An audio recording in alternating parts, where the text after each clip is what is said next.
अस्सलामुअलैकुम। House of wellness की जानिब से खुश आमदीद। हार्वर्ड यूनिवर्सिटी की एक लॉन्गिट्यूडनल स्टडी थी जो 75 साल जारी रही है। उसमें हेल्दी एंड हैप्पी लाइफ के लिए सबसे इम्पॉर्टेंट एलिमेंट जो सामने आया, फैक्टर जो सामने आया, वो रिलेशनशिप्स है। इसलिए रिलेशनशिप्स को हमें हंगामी बुनियादों पे दुरुस्त करना होगा और जानना होगा कि हम इन्हें खूबसूरती से कैसे लेके जा सकते हैं, because our health and our happiness depends on that. चंद छोटी छोटी सी बातें हैं जो मैं आपसे शेयर करूंगी, जिनको अगर आप अपनी शादीशुदा ज़िंदगी में या दूसरे रिलेशनशिप्स में भी अगर आप उन्हें शामिल कर लेंगे तो आपकी हेल्दी एंड हैप्पी लाइफ की ज़ामिन बन जाएंगी। सबसे पहले मैं सॉफन स्टार्टअप्स का जिक्र करूंगी जो कि पॉजिटिव साइकोलॉजी में स्लिगमैन कर चुके हैं। शुरू हमने यहाँ से किया कि मुझे इस हरकत से नफरत है, या लेट्स से आप कहें आई हेट इट जब आप टूथपेस्ट का कैप खुला रख देते हैं, I hate this habit of yours. इसके बजाय अपने नैरेटिव को सॉफन कीजिए। आप ये कह लीजिए कि आई डोंट लाइक इट या I dislike it, let's do something about it. तो वो एटलीस्ट सुनने को तैयार होते, वो रिएक्टिव नहीं हो रहे होते। उसके बाद आप उन वर्ड्स का भी सहारा लेना छोड़ देंगे और आप कहेंगे कि चंद चीज़ें हैं जो अगर मैं चेंज कर लूँ या आप चेंज कर लें तो फिर it is going to be good for us. So from the word hate to the word strongly dislike to the word dislike, we come to the word change. Change word में ही बहुत गुंजाइश है change करने की. So the first step was a soft startup that we talk about our sensitive issues in a calm fashion. Number 2, parting.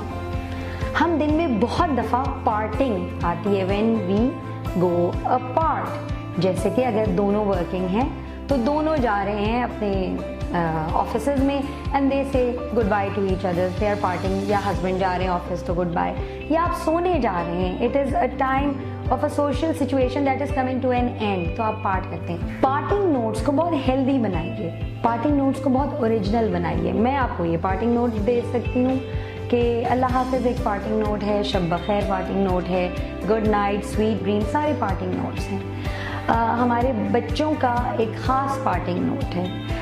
मेरे दोनों बच्चों में से एक का पार्टिंग नोट ये है कि वो ज़बान से कुछ अदा नहीं करते, वो खुद आके खड़े हो जाते हैं, जिसमें ये होता है hug and kiss and that is their parting note. The other one has to hear something. आपको पता होना चाहिए जिसके साथ आप रिलेशनशिप में हैं, आपके हस्बैंड हैं, आपकी वाइफ हैं, कि उनको सुनना पसंद है, उनको कहना पसंद है, या कोई फिजिकल इंटरेक्शन पसंद है एज अ पार्टिंग नोट, तो आप उसको शामिल करेंगे अपनी ज़िंदगी में। एक छोटी सी टिप है जिसका वंडरस रिजल्ट आता है।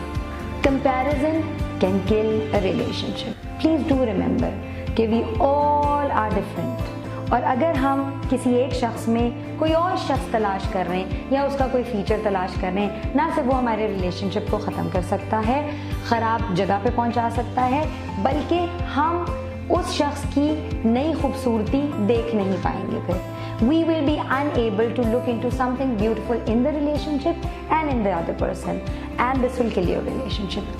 हमें नहीं पता होता, हम कंपैरिजन स्टार्ट कर रहे होते हैं। नई शादीशुदा जोड़े आते हैं, उनकी एक्सपेक्टेशन एक लड़की की हस्बैंड से ये होती है, कहीं ना कहीं उसके लाशूर में somewhere in her unconscious, subconscious, everywhere, even in her conscious, वो कंपेयर कर रही होती हैं इस शख्स को, which is her husband, with her father or another towering personality that can be her brother, maybe elder brother or someone. और यही चीज़ मर्दों में भी होती है कि वो अपनी वाइफ को कहीं ना कहीं अपनी मदर, अपनी सिस्टर, या कोई उन्होंने एक्स कोलीग देखी होती है जिनकी एक आध पॉइंट कॉन्फिडेंस, कोई एक ऐसी चीज़ उन्हें पसंद आती है, वो कंपैरिजन स्टैंड करना शुरू कर देते हैं। So no comparisons. ये सिर्फ नए जोड़े नहीं करते, ये कंपैरिजन चलती चली जाती है। अगर आपकी शादी को कुछ ऐसा हो चुका है और अभी भी आप ये कर रहे हैं तो इसको ख़त्म कर दीजिए। और अगर आप नए शादीशुदा जोड़े हैं तो फिर ये गलती मत करें, इसे कीजिए ही मत, क्योंकि कोई एक शख्स किसी और शख्स के मुकाबले में नहीं है, because we are all different. The next point, very simple, very basic, very important, acknowledgement. पहले ख़वातीन को मैं एड्रेस कर लेती हूँ। एक्नॉलेज कीजिए अपने हस्बैंड को एक्नॉलेज कीजिए, उनकी एफर्ट्स को, चाहे वो जितनी भी छोटी हो, एक्नॉलेज कीजिए that he is the one in your life. जबकि आपको ये ज़रूरत फील नहीं हो रही कि इसकी कहने की ज़रूरत नहीं है, मेरे हस्बैंड जानते हैं कि he is the hero of my life, लेकिन आपका कहना कितना मानी खेज होगा, इसकी इंटेंसिटी का अंदाज़ा आप तब लगा सकती हैं जब आप ये करना शुरू करेंगी। मर्द हजरात के लिए,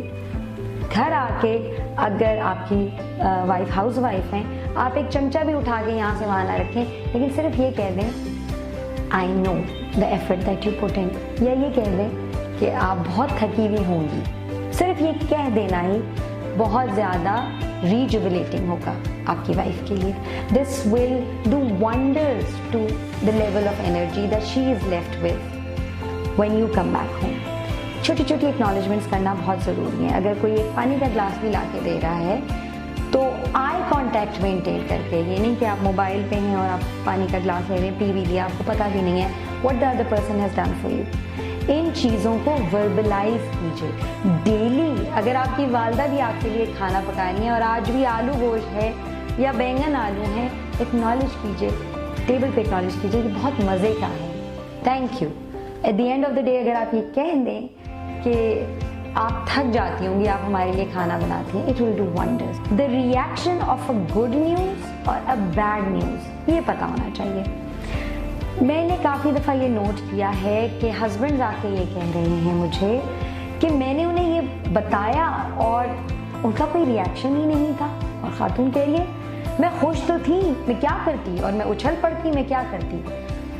कोशिश कीजिए जो अगला फील कर रहा है उस लेवल तक जाके आप एक्सप्रेस कर सकें। जी हाँ, आप फील उस लेवल तक नहीं कर पाएंगे, लेकिन उनकी खुशियों को रिस्पॉन्ड उसी तरह से कीजिए। अगर आपकी वाइफ आपको ये बात बता रही है बहुत एक्साइटेड होके, और आपको ये बात कोई ऐसी इम्पोर्टेंट नहीं लगती, लेकिन अगर आप एक्सप्रेस उसी तरह से कर देंगे, so it will mean a world to her. Bad news के लिए आप क्या कर सकते हैं? अगेन जो मैंने आपसे कहा, वर्ड्स की इंटेंसिटी।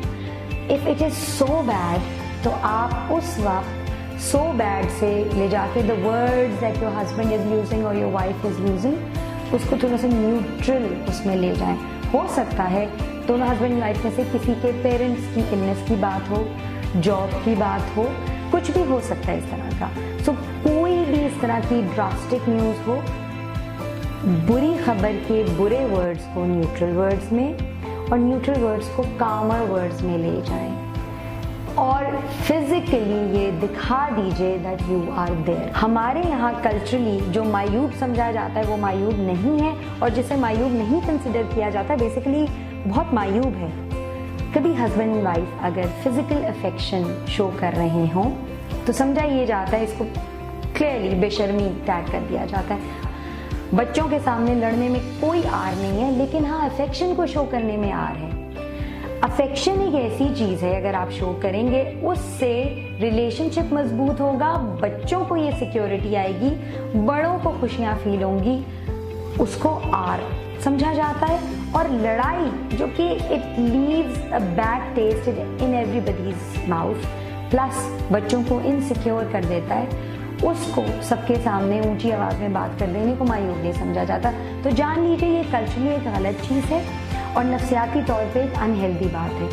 फिजिकल टच ये इतना इम्पोर्टेंट है कि आपके बच्चे आपको एज वन यूनिट देखें, आपके सास ससुर आपको एज वन यूनिट देखें। और अगर आप वन यूनिट दिखा रहे हैं and you are comfortable in showing, feeling and expressing that you are one unit, तो बहुत ही खूबसूरत बात होती है, आपके रिलेशनशिप को बहुत स्ट्रॉन्ग करती है और आपको एक सोशल सपोर्ट मिलना शुरू हो जाती है। People start looking towards you as one unit.